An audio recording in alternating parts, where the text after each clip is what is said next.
You're an official. You're a district attorney. Why don't you go to?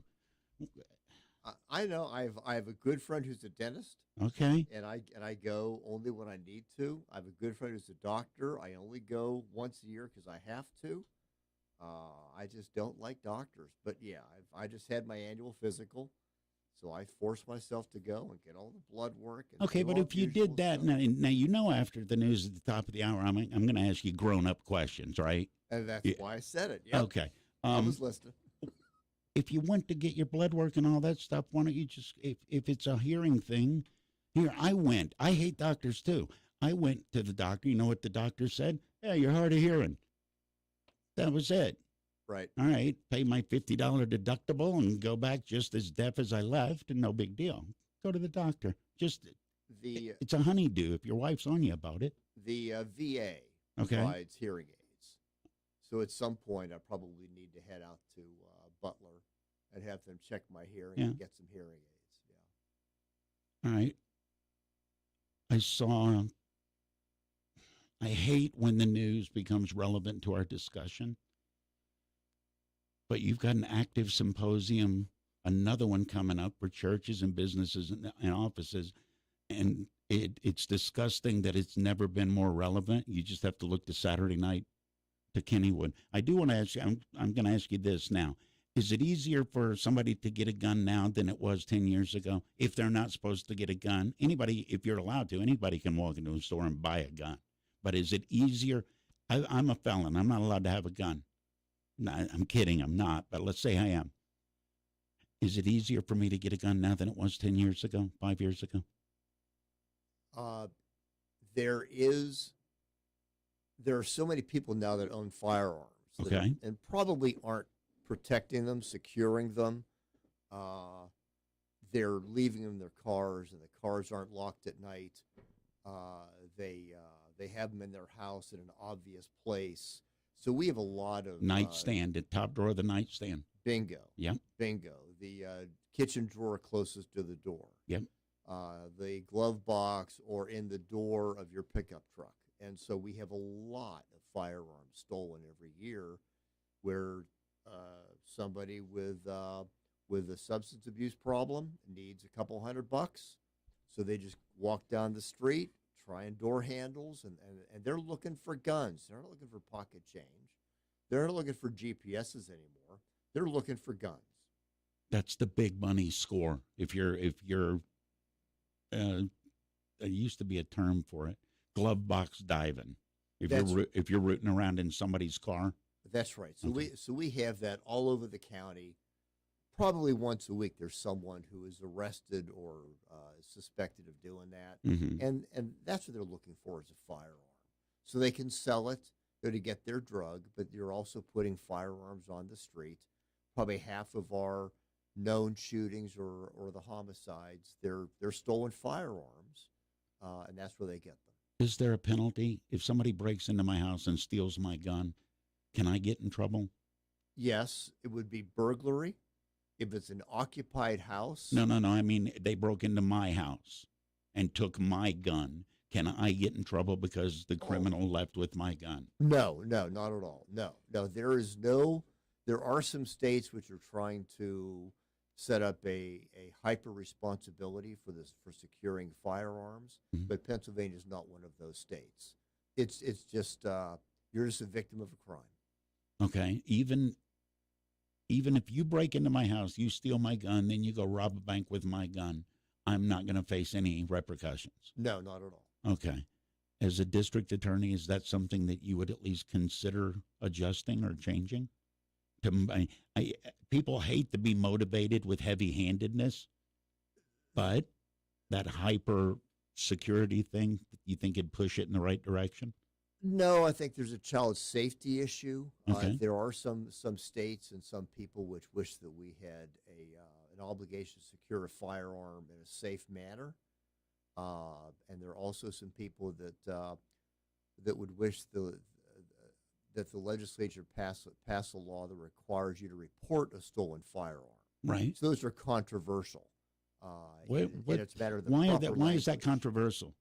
If somebody breaks into my house and steals my gun, I kind of feel obligated to give somebody a heads up. Hey, there's a gun. It's this. It's out on the street. Aside from me wanting it recovered because it's my gun, don't I owe that to society? I think you do. The problem is, how do you prove that it was intentional? How do you prove that you knew that it was stolen?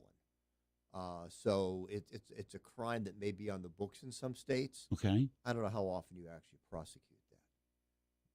All right. David Lozier is my guest. We'll get into the actual interview. You snuck up. That was like bonus content. David Lozier is the district attorney for Beaver County. He's my guest after news on Teleforum on Beaver County Radio. John Fetterman is proud of releasing a record number of felons from prison early. He said it himself, more than, quote, any administration. You just said shit on the radio. I'm sorry. How are you doing today, sir? I'm good, man. You were rolling this morning. Mondays, I have to make a conscious effort because Mondays, it's really easy to come in and just treat it like a Monday. So I hype it way past my norm. I thought you were going to go down the Steeler Road for a minute there, talking about. I don't miss that. You know what I don't miss? I don't miss the hours because when I was doing that, a Steelers home game. Hang on, I'm doing math in my head. A Steelers home game for me for 16 years was a. That was a 14 to 15 hour day. And I was already doing 6 days. So, 6 months out of the year, 7-day work weeks. And when the Steelers did play on Thursday night, yay, that was great. But yeah, I don't miss it. Then you have a free Sunday, but well, no, you don't. And what you started to talk about was the blow-ups in the yards. And that is the funny part. In Western Pennsylvania, I give Frank. Well, Gabby is right at that age. She's right at that age. And he's always having to put those things up. And I just look at him, it's like, dude, that sucks. I didn't have to. All right, 8, 9, boom. I didn't have to because everybody else in the freaking neighborhood did.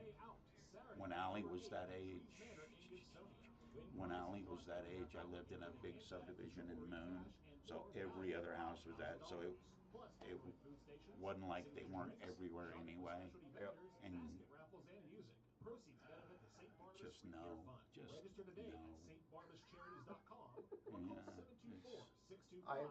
I appreciate the Steelers, but I don't live my life by it. I do not want to be sitting in the funeral home in a Steelers chair.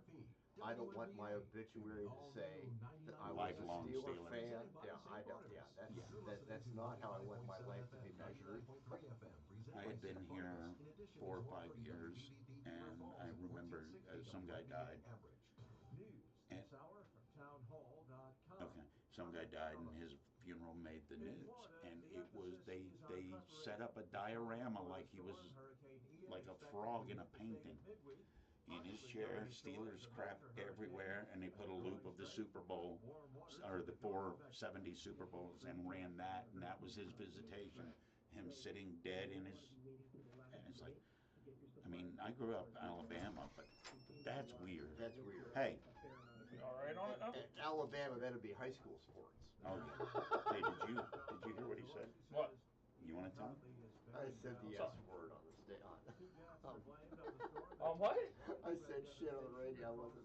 Whoops. He caught me off guard. How are you this morning? Good. I caught you off guard. You snuck in 10 minutes early and made me almost pee myself. So now I'm paying penalty. Yeah. Oh, dude.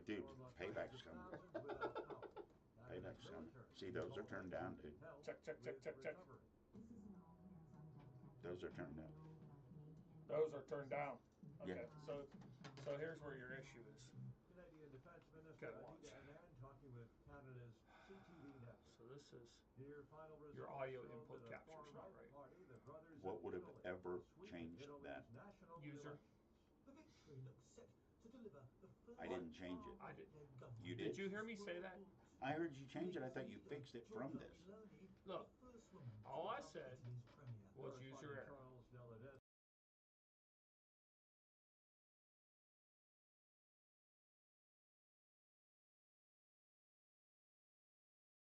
As long as it ain't me. So you want to make sure you're on. See all these different things? They can't be on that. So microphone, it has to be on. 89 points higher, and the S&P is up 5. More on these stories, townhall.com.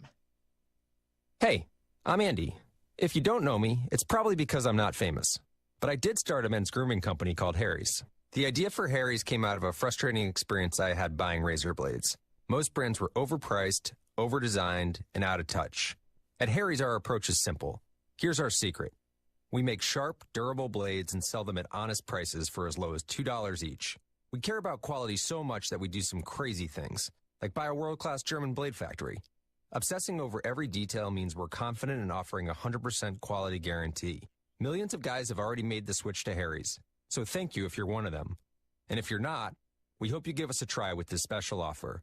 Get a Harry starter set with a 5-blade razor, weighted handle, shave gel, and a travel cover. All for just $3 plus free shipping.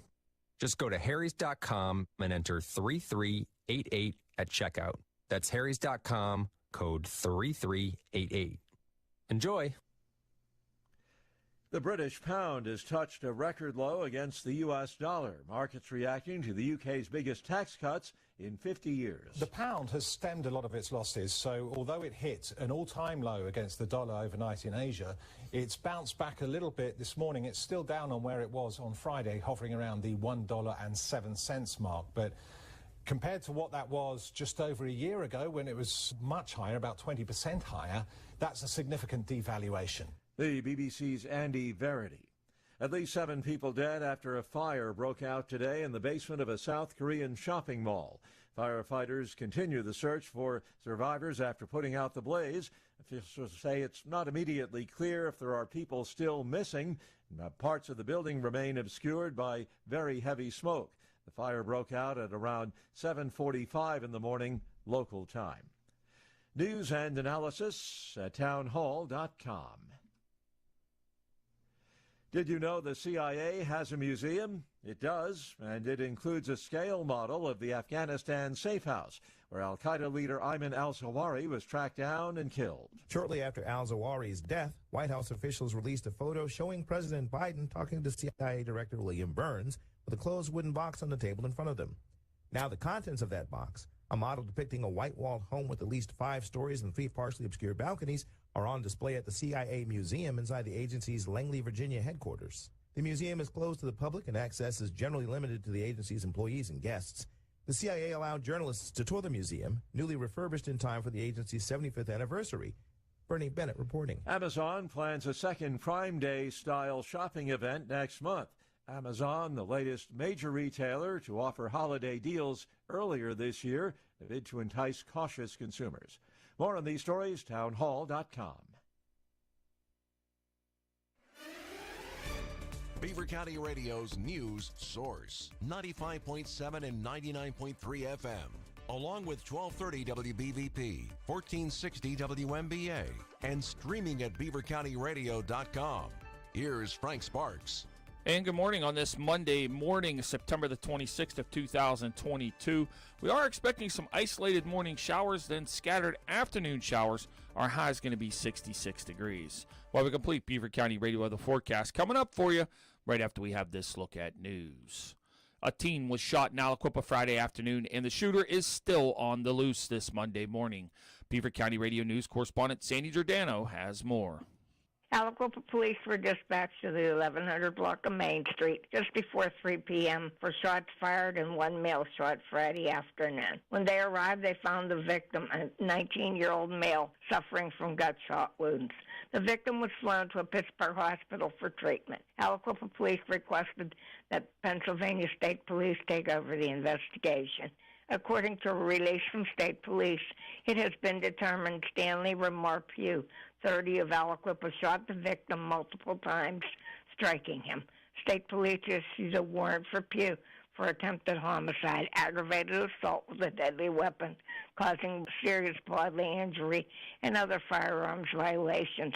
Anyone knowing Pugh's whereabouts are asked to call Pennsylvania State Police Beaver Barracks, 724-773-7400. This is Sandy Giordano reporting for Beaver County Radio. 3 people, including 2 teenagers, were wounded by gunfire late Saturday night at Kennywood Park in West Mifflin. The park was kicking off Phantom Fall Fest, a Halloween-themed festival. Allegheny County Police said a 39-year-old man and 2 15-year-old boys sustained leg wounds in the gunfire that happened shortly before 11 p.m. The man was treated and released, and the 2 youths are listed in stable condition. Authorities say an argument between 2 groups of teenagers prompted the shooting by a suspect described as a white male wearing a mask and a black hoodie. A man convicted of having set a house fire that killed a young child and 2 women in Pittsburgh 4.5 years ago now faces life in prison without the possibility of parole. The Tribune Review reports that jurors in Allegheny County deliberated for about 6 hours before convicting Martell Smith of 3 counts of second-degree murder on Thursday. He was also convicted of multiple counts of arson in the December 2017 fire, but was acquitted of 1 attempted homicide count. Prosecutors have been seeking a first-degree murder conviction and the death penalty. The 45-year-old Smith continued to assert his innocence and said life in prison is the death penalty. It's just slower. Pennsylvania is one of the most politically competitive states in the U.S., and the Democratic contender for Pennsylvania Governor, Josh Shapiro, is waging a comparatively low-key campaign. Shapiro is betting that a relatively under-the-radar approach will resonate with the voters exhausted by a deeply charged political environment.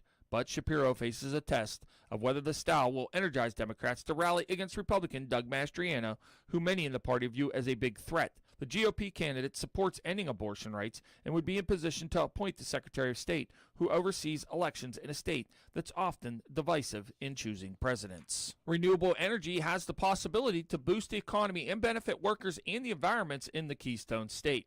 That was the message at the Global Clean Energy Action Forum that just wrapped up in Pittsburgh. Danielle Smith has more. Clean energy will be essential to improving air quality and health, reducing the state's carbon footprint, and fighting climate change, according to the Pennsylvania Department of Environmental Protection. Pittsburgh City Council member Erica Strasburger says the transition to cleaner energy sources also means more energy workforce opportunities. We know that there are already jobs to be had and jobs that have been created in truly clean energy production, whether it's wind power, solar power, geothermal, hydroelectric, and even increasing energy efficiency of vehicles and of buildings and retrofitting homes and buildings. Meanwhile, House Bill 1161 made it through the Pennsylvania House in June and was just heard last week by the Senate committee. If it passes, the PA Local Solar Program would give electric customers the chance to get their power from solar sources instead of a mix of energy types. More than half of Pennsylvania households are heated with gas, and the state is the 3rd largest coal producer in the nation. Here's the Beaver County forecast on 95.7 and 99.3 FM, along with 1230 WBVP, 1460 WMBA, and streaming at beavercountyradio.com. Isolated morning showers, then scattered afternoon showers today, high of 66 degrees. Partly cloudy overnight tonight, low 48. A chance of afternoon showers tomorrow with a high of 60 degrees. Then Wednesday, a chance of showers, high 61. Thursday, mostly sunny with a high of 63. And Friday, mostly sunny, high of 66 degrees. That is a look at the news for now. I'm Frank Sparks, Beaver County Radio News, 95.7 and 99.3 FM, 1230 WBVP, 1460 WMBA, and BeaverCountyRadio.com, all presented by St. Barnabas. More than places, it's a purpose. Now, it's time to talk on Teleforum on Beaver County Radio, 1230 WBVP, 1460 WMBA, 99.3 FM, and BeaverCountyRadio.com. And now, here is the host of the show, Eddie Crow.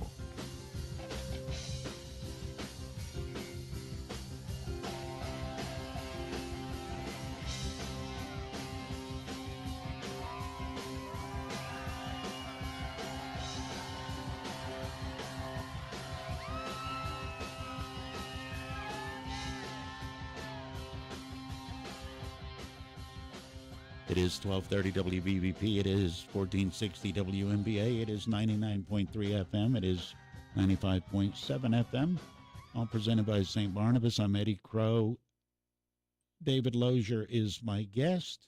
He is the district attorney for Beaver County. And he showed up 10 minutes early, so we've already gotten the niceties out of the way, right? Good morning. Good. Thank you. Good. Yes. How you doing? Doing well, thank you. You're here to promote something, and then we're going to talk about several things. The first thing that you handed me when you snuck in on me, there's an active shooter symposium that you're involved with. How is this different than the school symposiums? Because this one is for churches and businesses and offices. How is it different? It's happening October 20th. Is there a difference between what you've been doing? Because you've been doing the schools. Yes. How is it different? Well, actually, most call them mass shootings or intentional shootings in the country. Most of them are not in schools. Most of them are in doctors' offices, churches, businesses, nonprofit locations, employers. And so those people, after the Texas shooting, people from churches and everybody else, they were calling up saying, they were calling the police chiefs, can you check my church? Can you check my business? What can I do to be safe? So we immediately addressed the schools with our symposiums back in July. We brought in experts, and we had some really great training for all the school districts and parochial schools. But I promised at that time that we would do the same thing for non-school locations. So that's what this is we're gonna spend 3 hours from 2 to 5 p.m. and then from 6 to 9 p.m. on October 20th at Penn State Beaver, the big auditorium. Okay. And we're going to talk about the concerns that businesses and churches and nonprofits have for active shooters, what the psychology is, what the risk is, how you can protect yourself physically, and then we'll talk about the police response. Do they talk about warning signs? Because, and this is just my perception, David, I might be completely wrong. A lot of times, seemingly, the actor and the active shooter has a relationship or had a relationship with somebody in that building. With businesses, With nonprofits, something, doctor's office, right. Yes. Now, that may not be the same thing with churches. Sometimes churches are a random target where it's just someone who has a bent against evangelical or Muslim or whatever or it is. synagogue, yes. Right. But with a business or with a doctor's office, there's a relationship. You may remember we had a murder-suicide at Penn State Beaver back about, that was in 2016 or 2017. Okay. And that was a divorcee. You had a husband and wife fighting over the kids and fighting over, it was a very ugly divorce. Right. So he shows up at Penn State Beaver, which was her place of work. And he killed her in a patio outside of the cafeteria there for Penn State Beaver. So it's generally a relationship. Mm-hmm. So we're going to have an expert from the FBI, Rob Ambrosini. He's a retired agent for the FBI, but he works for UPMC. He's a professor at, I believe, Robert Morris, and he lectures nationally on the psychology of these shooters, who you're looking at, what the risk is. It's not profiling because it could be many different people, but it's the relationship. These are the benchmarks that have consistently shown up. Yes. Okay. So he's going to talk about that, and then we'll talk about the physical security issues and the police response. How do people get in touch with you to attend this? I see a QR code at the bottom of the page, but walk people through. What we're doing is you can call my office to make reservations, the district attorney at the courthouse. We have this on the county website. We've been putting it out to all the police chiefs, putting it out to some of the church groups, putting it out to all the state reps so that people can hear about it. We'll have it in the newspaper. I think it's next week. And they'll and then the QR code and the reservation email will be in all those locations. All right, and I see some names I recognize. Beaver County Detective Pat Young, John DeLuca, my police chief, the Chippewa Police Chief, Eric. Is it different? What changes when you're talking about a big city versus smaller? Does anything change? Not really. Okay. The reason we have these police chiefs is because many businesses and many churches, you figure there are probably 400 or 500 church buildings in the county. Oh, I'm sure. just guessing. And then you have how many doctors' offices, how many other offices. So we can't check them all. We can't. The state police or my office can't come out and check them all.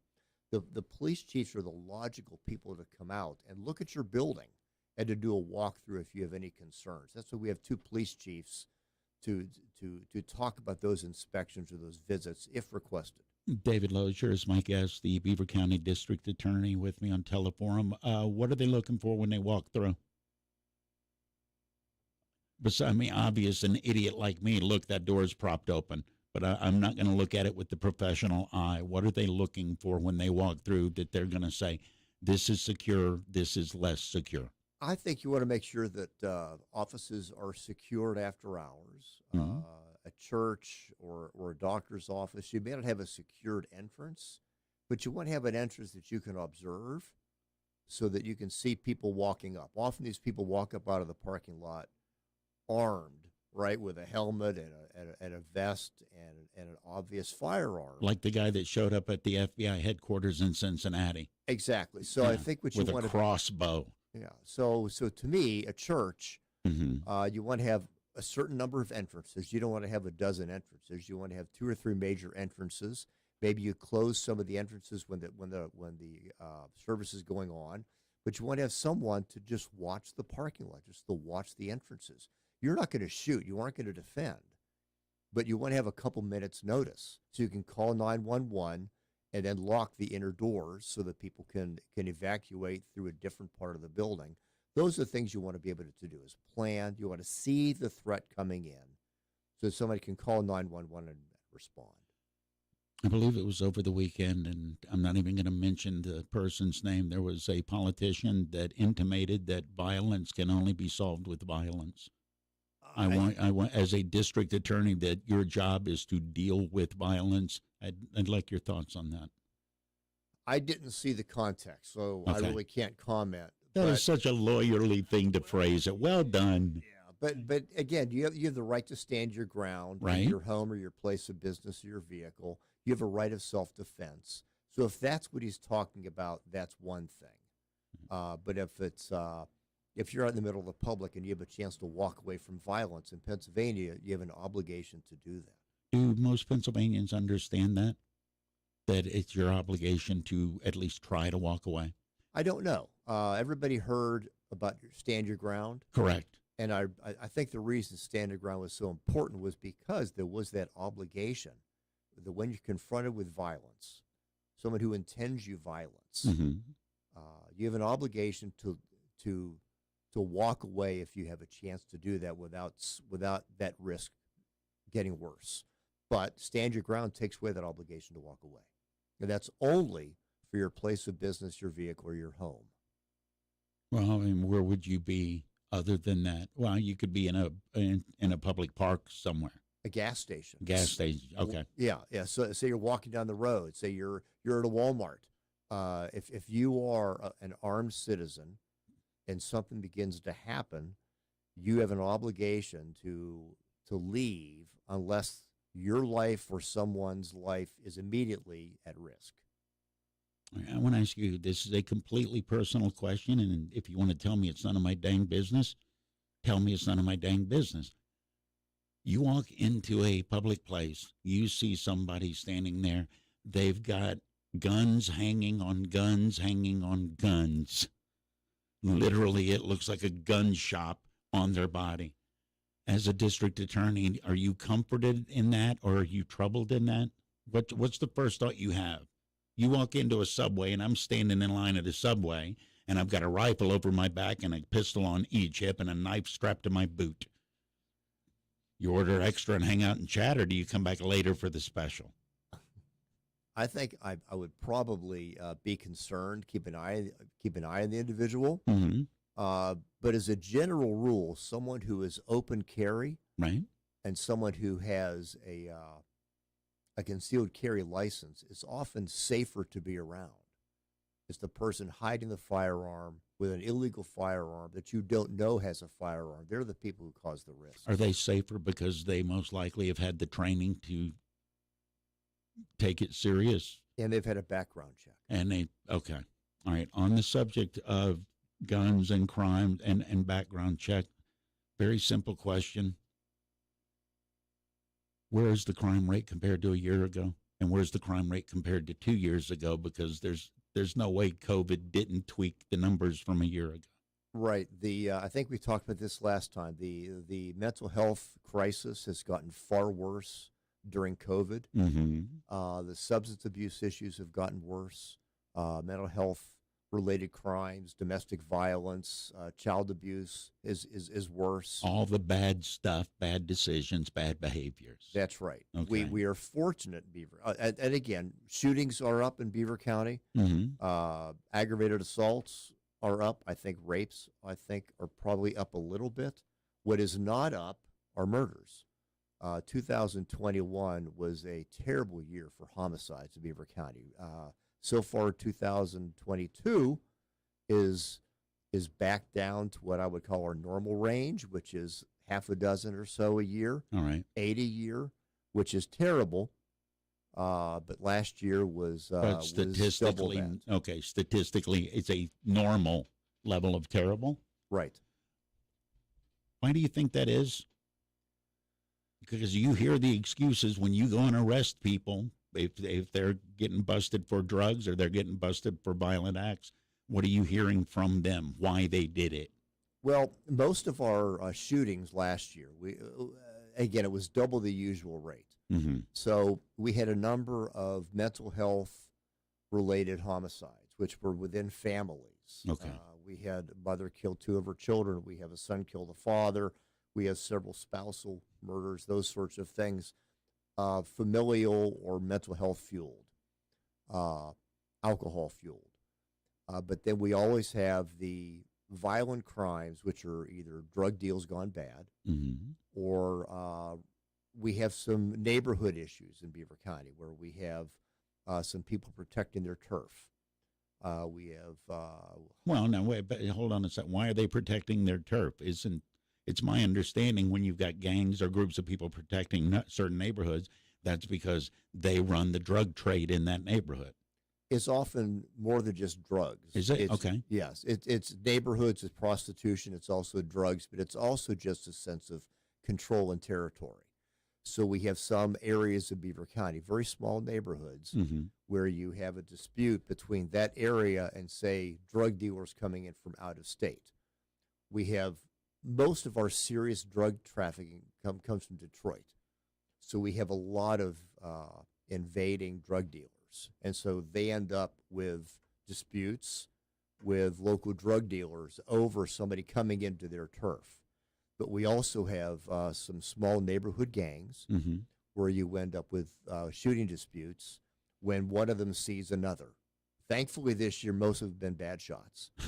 So you're shooting up houses, cars, someone gets wounded, but they're often just because you had someone from the wrong neighborhood at the wrong time. So we are dealing with that very sternly right now. We are we have cooperation of multiple local, state, and federal agencies going after these small groups, executing a lot of arrest warrants, picking up people on old warrants.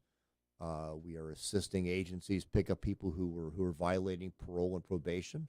So we're trying to put them in jail and make sure that they stand trial for what they've done. Is it difficult to round up everybody that's got paper out just because of manpower?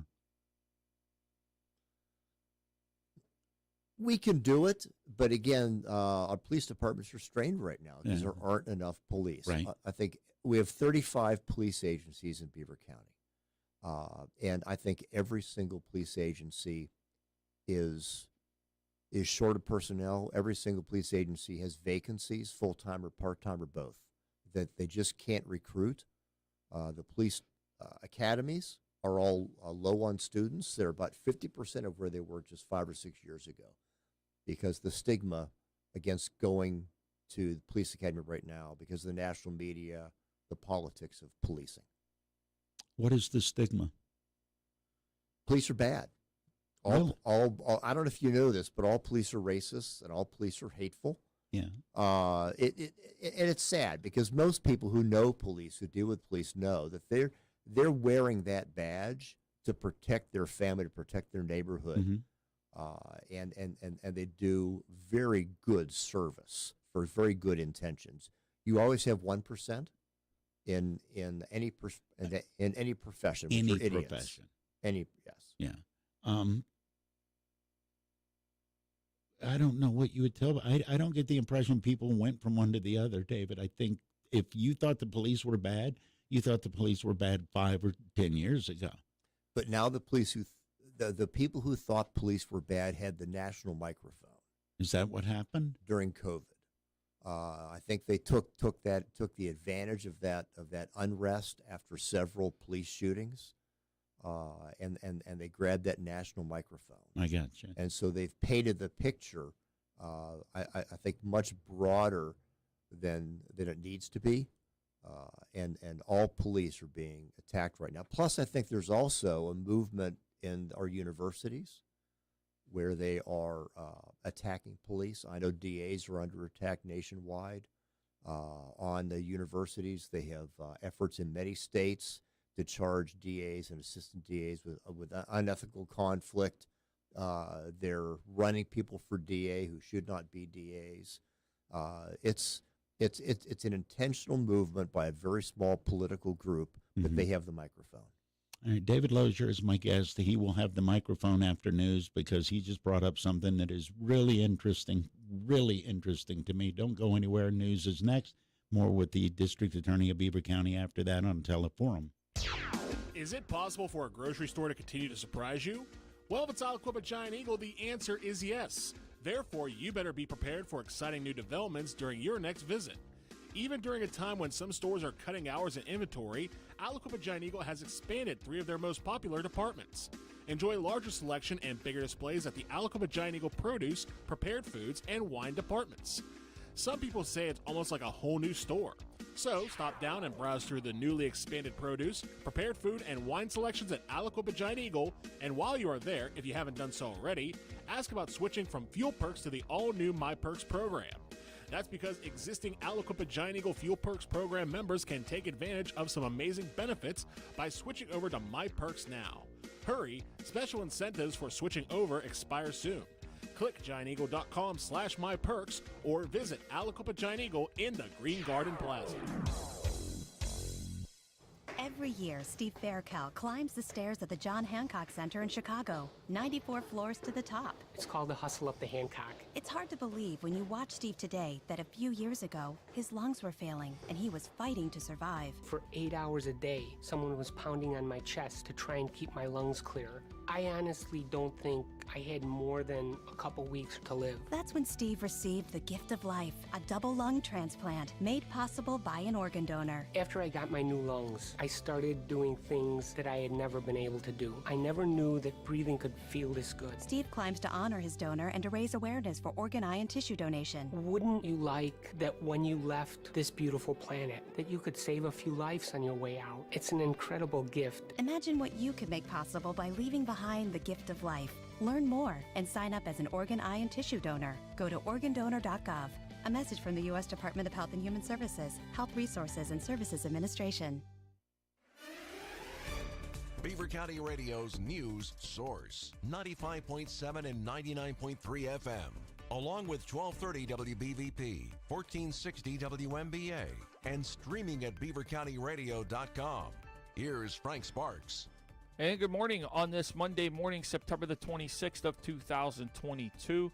Today's forecast is calling for isolated morning showers, then scattered afternoon showers. High's going to be up to 66 degrees. We'll have a complete Beaver County radio weather forecast coming up for you right after we have this look at news. A Beaver Falls man was arrested after a drug bust in Beaver Falls early Friday morning. Beaver County radio news correspondent Sandy Giordano has more.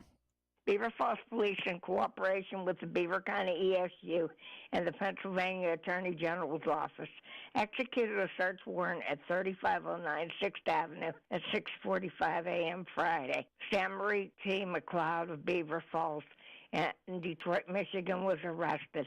Upon searching the residence, crack cocaine and other drug contraband was seized. McLeod is charged with possession with intent to deliver a controlled substance, tampering with or fabricating evidence, possession of a controlled substance, among other charges. McLeod is on state parole and was placed in the Beaver County Jail. This is Sandy Giordano reporting for Beaver County Radio. The Republican nominee for U.S. Senate in Pennsylvania, Dr. Mehmet Oz, has released his health records as he maneuvers to keep questions about Democratic rival John Fetterman's recovery from a stroke front and center. Dr. Rebecca Kurth wrote in a letter that she found the heart surgeon turned TV celebrity to be in excellent health in an annual checkup on Thursday. The release of the doctor's note and health records comes as Oz has increasingly made Fetterman's fitness to serve a central theme in his campaign, and as Oz is trying to close a gap in polls. Fetterman maintains that the doctors expect him to make a full recovery. At least one person was taken to the hospital after a crash that occurred around 10:30 p.m. last night on the Parkway West between the Banksville Road and Parkway Center Drive exits. The condition of the person taken to the hospital is unknown as police continue to investigate what caused the accident. The Pennsylvania Department of Transportation is accepting construction and maintenance service feedbacks through an online survey. The public can take the survey through October the 14th. The 24-question survey asks respondents how they receive PennDOT roadway information and how often PennDOT meets or exceeds expectations in construction and maintenance activities. Respondents are also asked about experiences with reporting concerns to the department and whether or how they use the state's 511 PA Traveler Information Services. Now, if you'd like to take that survey, there is a link on our website at beavercountyradio.com. A new bill in Pennsylvania would provide money for public defenders who say they're struggling to take on cases of people charged with crimes who can't afford an attorney. Edward J. Vieira reports. Senate Bill 1317 would create the Indigent Defense Advisory Committee and a grant fund to provide state-level funding for the public defender system. Currently, the counties kick in to provide this funding, while state dollars go to the state prosecutors. Sarah Jacobson with the Public Defenders Association of Pennsylvania outlines why this potential change has taken so long to come to fruition. It's some combination of a lack of political will and the amount of money it will take to fund indigent defense adequately. It's kind of easy to say, oh, well, the counties should take care of that and then consider it a problem solved, I guess. I'm glad that our legislators are taking a look at this now. According to a 2021 report from the state's Legislative Budget and Finance Office, Cameron County spent just over $35,000 on indigent defense in 2020, a county with a rate of 1,600 crimes per 100,000 residents. The bill is passed out of the state Senate Judiciary Committee, but Jacobson says it faces an uphill battle in the General Assembly. I'm Edwin J. Vieira. Here's the Beaver County forecast on 95.7 and 99.3 FM, along with 1230 WBVP, 1460 WMBA, and streaming at beavercountyradio.com. Isolated morning showers this morning, then scattered afternoon showers with a high of 66 degrees. Partly cloudy overnight tonight with a low of 48. Tomorrow, a chance of afternoon showers, high up to 60. Wednesday, a chance of showers, high 61. Thursday, mostly sunny with a high of 63 degrees. And Friday, mostly sunny with a high of 66. That is a look at the news for now. I'm Frank Sparks, Beaver County Radio News, 95.7 and 99.3 FM, 1230 WBVP, 1460 WMBA, and beavercountyradio.com, all brought to you by St. Barnabas. More than places, it's a purpose. Talk about what's happening in Beaver County or around the world on Teleforum, 724-843-1888, 724-774-1888. It's Teleforum with Eddie Crow. This is being live streamed right now on our Facebook page. Want to check it out? You can watch us as we talk, or you can just keep listening. David Lozier, the district attorney for Beaver County, is my guest. He said murders are down in Beaver County, but violent crime is up. Where is the drug overdose thing? I also think you said that's up too. Why is that up? The drug overdoses, our overdose death rate has been flat for 3 years. Most parts of the country had a dramatic increase of overdose deaths during COVID. During COVID, right. Mm-hmm. We were able to keep ours, through a lot of cooperative effort, level. We averaged between 60 and 64 overdose deaths a year. which is high compared to pre-fentanyl era. But our overdoses themselves we have over 700 a year on average. Those are the overdoses that we know about, the ones that result in a trip to the ER or an ambulance being called. So those are up, and that's all because of fentanyl. Where's the fentanyl coming from? The fentanyl is almost all coming from Mexico. It's coming across the border in large quantities. Most of ours comes from cartels to Detroit, and then Detroit drug runners bring it down to Youngstown, Sharon, Mercer, Beaver County. Our drugs all come out the turnpike and Route 80 down from Detroit. And you know that. Yes, that's our meth, that's our heroin. Almost no heroin now, but cocaine, the fake pills, which are all fentanyl, and then the powdered fentanyl. Now, if you're in Allegheny County, Washington County, Westmoreland County, their drugs almost all come from Philadelphia, from out east. But ours come all from Detroit. I'm extremely naive, but it strikes me as I had no idea that it was this well organized with a distribution network and what drug comes from where. That's amazing to me. And fentanyl, literally a speck of fentanyl can kill you. Yes. Okay.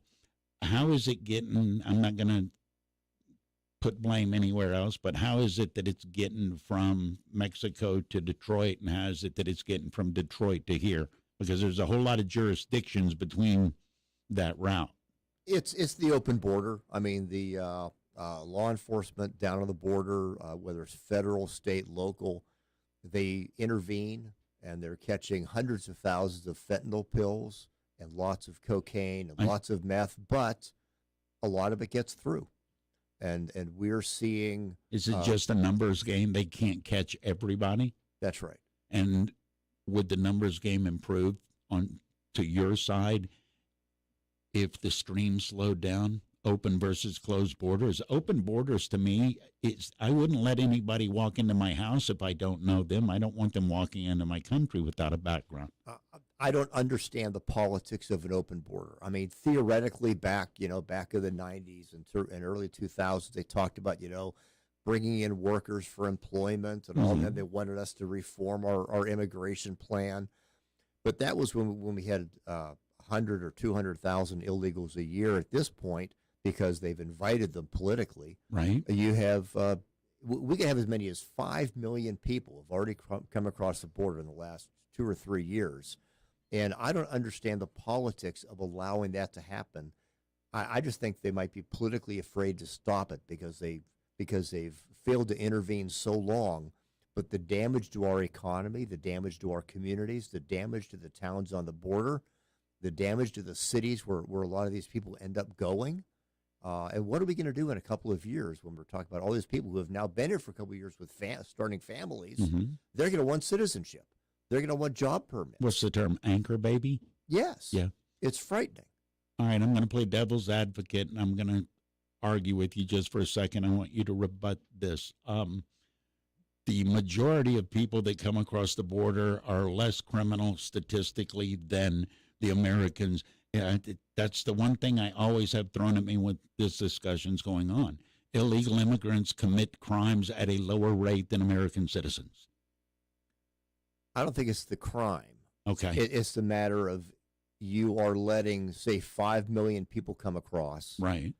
Let's say only 500,000 of them are convicted felons. That's 500,000 convicted felons. That's still 500,000 convicted felons. Right. That aren't even supposed to be here. That's right. So I think you're better off with a controlled border and have an application process. I have no issue with bringing in people to work. You want workers. You want positive citizens. I would have a very free application and visa process for people to come in, but they've got to be able to have a job. They've got to be able to work, and if they become welfare families, then they can be forced to leave somehow.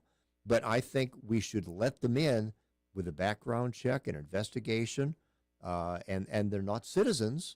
Right. Give them a green card. Let them and their family work and live.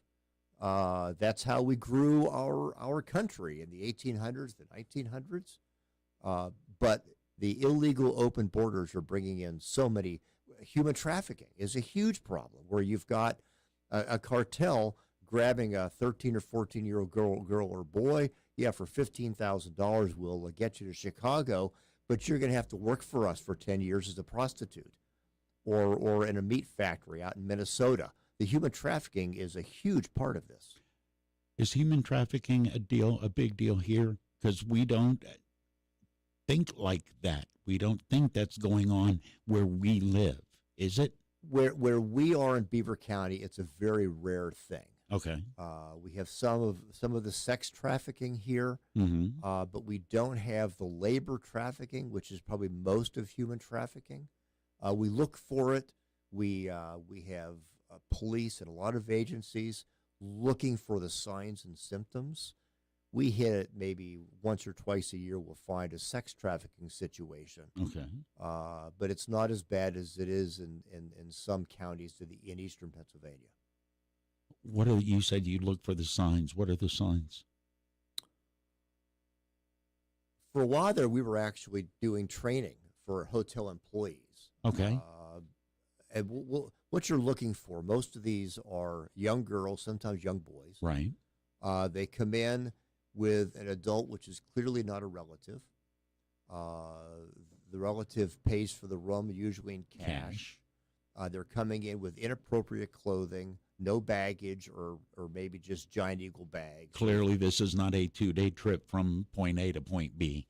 That's right. And they're often young, without an adult with them all the time. Mm-hmm. They're in the room. There's lots of traffic in and out of the room, in and out of the hotel. Clearly not relatives, but it's the disconnectedness between the person who brings them in and is paying the bills that's usually pretty obvious. The hotel staff can see that there's no real baggage, there's no suitcases. There's stuff in the trash cans. It's all inappropriate traffic in and out of the rooms. So we try and let hotels know that when you start seeing this, let us know, and we'll do a knock and talk on the room. We have had those circumstances where we do intervene, and we try to arrest the person who's trafficking them, and we try to provide a safe haven for the person being trafficked. What is a safe haven? You talking about getting them to some organization? Yes. Because if they're in the middle of a place they've never been, that one person that you maybe just took away, that was their one contact to figure out what's going on. Is that where the next step? It's organizations. It's hard because they are often people who are trapped in a circumstance. Right. Maybe they were young and they were snuck away from a family. They're often addicted to drugs. There is they call it the Stockholm Syndrome, where they end up being completely dependent on that person. You fall in love with your kidnapper. Exactly. Yeah. This is they've been so demeaned emotionally that they have no self-esteem. They don't think they can survive without that support system. They often left a home life or another country. So you've got to get them into a safe place, and there are agencies in Pittsburgh and in Beaver County that can provide that support. Often, they can't break that chain. Often, they go back. They don't want that support. They don't want that support. So it's a form of addiction. All right. David Lozier is my guest. He is the district attorney for Beaver County. It's Teleforum on Beaver County Radio. If you you're familiar with Willy Wonka, right? Yes. Okay. I hand you a golden ticket as a district attorney, and I say you can change one thing about the legal system. Maybe it's one thing that you feel like as district attorney you're constricted, and it would open up whatever it is. But I give you a golden ticket, and I say you can change one thing. What's the one thing? Is it going to be guns on the street? Is it going to be fentanyl? Is it going to be closed borders? What would it be? Right now, it would probably be related to mental health treatment. Okay. We have a huge problem with people committing crimes because of their mental health issues, and we have no place to put them, no way to deal with them, because a lot of these people, putting them in a cage isn't going to help anything. right, and these people commit serial minor crimes. They keep offending neighbors, offending law enforcement, offending landlords, getting thrown out of their housing arrangements, and they get charged with assault or theft. Putting them in jail for a couple of days or a couple of weeks or even a couple of months doesn't solve their problem. They need to be in a facility where they can get stable or maybe stay. But right now the state they have closed almost all of the mental hospitals. We have no place to put them. I probably have 24 people in our county jail right now, which they would be safer right in a mental health facility, but the certain political people have talked for 30 or 40 years about people with mental illness need to be sustained in the community.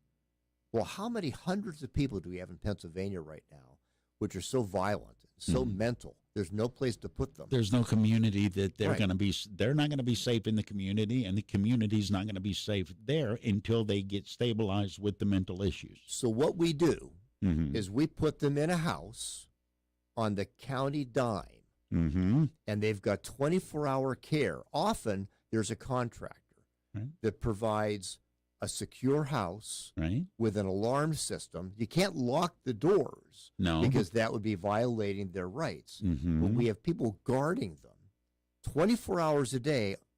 Think of how many hundreds of thousands of dollars it takes every year to watch one person in a house who should be in a mental hospital. Putting someone in the community should not be locking them in a house. They need to be in a facility where they can be socialized and treated. It would be far better for them and far better for society. How much bumpier does it make the road for you when you've got to lock somebody up with those special needs? If you lock somebody up with mental issues, you're going to spend more money dealing with them than if you lock somebody up that's just going to sit there and keep their mouth shut and then get out. Right. So they sit in the Beaver County Jail for 18 months waiting for appropriate mental health treatment somewhere else. Right. They're probably not mentally competent, which takes us a year to go through the legal process to say, was this person capable of committing an intentional crime? We have to prove that. If they're not capable of committing the crime, they have to dismiss the crime, but then they're out on the streets again. Where they can commit the same crime and not know that they committed it, and it's this bizarre, endless circle, isn't it? It happens over and over again. Do other DAs across the Commonwealth, would they answer that question the same way you did? Yes. Would they? Every one of us every year talks about this. We talk to our state representatives. We have got to come up with a solution. Right now, when they put money out for, we have lots of money for mental health treatment in Beaver County. But the issue is we need a facility. Remember, we had Friendship Ridge for years, and they closed that as a state and then a county mental health facility. We really need a place to put them safely. That's my golden ticket. That's a great golden ticket, and that's going to affect in a positive way every one of the issues we just talked about. Absolutely. Do you ever have people commit crimes because they got nowhere else to go? I'm going to do this because now I know you got to lock me up. I got 3 hots and a cot, and I'm ahead of the game. I don't know. You have stereotypes that maybe someone who's homeless might do that when the weather starts when winter comes. Sure. I don't know if you could prove that. Those might be stereotypes. I don't know. All right. Is there anything I should have asked you that I didn't ask you? We covered a lot of ground. We're not done. I'm going to talk about the active shooter symposium here to make sure everybody knows. But what should I have asked you that I didn't ask you? I think we need to celebrate the fact that we have an excellent cooperative community among the drug treatment facilities in the county. Between the Drug Abuse Coalition, where we get together once a month, and you have all of the agencies who provide treatment, who provide case management, who provide housing. They work together, and we provide Narcan to all the agencies, all the police, and I think it's because they work so well together in Beaver County. I think that's why our drug deaths have remained level, have dropped and then remained level because of the good cooperation among our drug treatment community. You mentioned Narcan. I'm going to throw one more thing at you that I get thrown at. Why provide that? Because they're just drug users.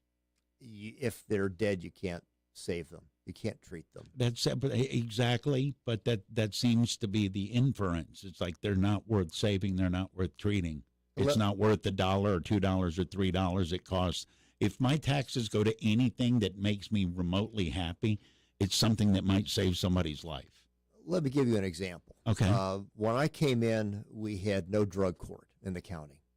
And I wanted to do a drug court, and we just weren't able to make it work because the certain people in the courthouse refused to set up a drug court. What's a drug court?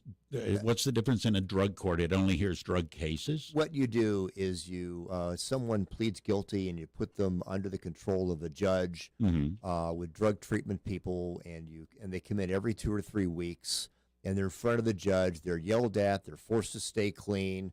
And if you complete the program, then you end up having a reduced sentence or dismissal. It's a very intensive program using a common plea judge. Most counties have a drug court. It's very consuming of county resources. Instead, what we came up with was an administrative drug court, which we call our drug diversion program, where if you are arrested for your first or second drug possession offense. Thank you for clarifying. This isn't about distribution. This isn't about being a dealer. This is you getting busted with something in your pocket. Right. This is often a kid in their 20s or 30s who may still be in school, may still have a chance. This is their first or second drug arrest. We can, at their first time in the courthouse, we continue the case for 6 months if they agree to treatment. We assign a case manager. We help find ways to pay for their treatment. They've got to do whatever treatment is required. There are frequent drug screens. We have classes we have them go to. If they complete the program for 6 months, I dismiss their case. And if they don't? If they don't, they go to jail. Then they end up with if not jail, maybe probation, but they end up with a criminal record, right, which stays with them for life, right? So what we do, if you're a young kid in college and you're arrested, or you want to get a union certification as a journeyman, that stops you. But we have rescued so many people. We've had over 500 people go through that program since 2017 with a 70% success rate. That's amazing. Success being that they don't reoffend. Right. So we have a very high success rate where they complete the program, we dismiss the case. We have a very low return rate. So we're able to get those people, intervene, provide treatment. And a lot of those are people who are Narcan by police, and they end up being arrested for some reason, and they're in court. Literally, we're about to die on the street. Yes, so we have been able to intervene in over 500 lives with almost 70% success rate. That's an amazing. If I had to guess the number, I would have been optimistic in saying half, and you're at 70%. Last question, is a criminal record as bad going out into the real world as it was 20 years ago? Is it as quick to get you dismissed from an opportunity? Because we're so short on workers, there are some employers who are willing to hire somebody with a criminal record. If you're open about it and it's been a while and you've turned your life around, you have a chance. But you've got to go through the expungement process if you're eligible. And right now, our governor is granting a lot of pardons for people who have very old drug arrests, drug convictions. Say they're over 10 years old, and you have turned your life around. You've paid your costs. You've turned your life around. And I often agree to those pardons. We have a pardon project in the county where I will encourage you to go for a pardon if you've truly turned your life around on an old conviction. Okay. Have you ever had somebody say, I want to go for a pardon, and you look at them and go, dude, you're not ready, Dad. Don't file the forms yet. Yes. Wait a while. And some people come in. We just had someone with like a 1995 arrest, and they wanted our approval for a pardon, but still owed $3,000 in costs and restitution to the victim. No. Yeah, you got to clear the docket first. That's right. Before we end, yeah, we have our program coming up on October 20th. Yes. For active shooter scenarios involving churches, businesses, doctors' offices. That's at Penn State Beaver Auditorium. We have the QR code. The reservation form is on my website, and we're trying to get it out to police departments, the newspaper. And maybe it'll be on this radio station's website or Facebook page. Absolutely. I don't want to get picked up for that. Bingo. Yeah. And 2 sessions on the 20th, correct? Yes, from 2 to 5 and from 6 to 9. We encourage you to come. If you have a church or a small business, you're concerned about your safety in an active shooter situation, come learn the truth and some safety precautions. Weird to say this, but are we not in a world where that needs to be a daily concern? This is your world. Are you concerned about something like that going out every day? We have 2 or 3 shooting situations like this every week in the country. It's scary. And they're not all schools. They're most often employers, churches, or doctors' offices. All right, David Lozier, thank you for coming in. Amen, sir. Thank you. Thank you for scaring the holy you-know-what out of me by sneaking into the studio. David Lozier, the district attorney for Beaver County on Teleforum. Hi, I'm Marcel Spears. Keeping our global neighborhood safe is a tough job, one made just a bit safer with the help of America's brave military dogs. These dogs, who often take the same risks and make the same sacrifices as our human warriors, keep our troops safe by sniffing out bombs and IEDs, locating enemy positions,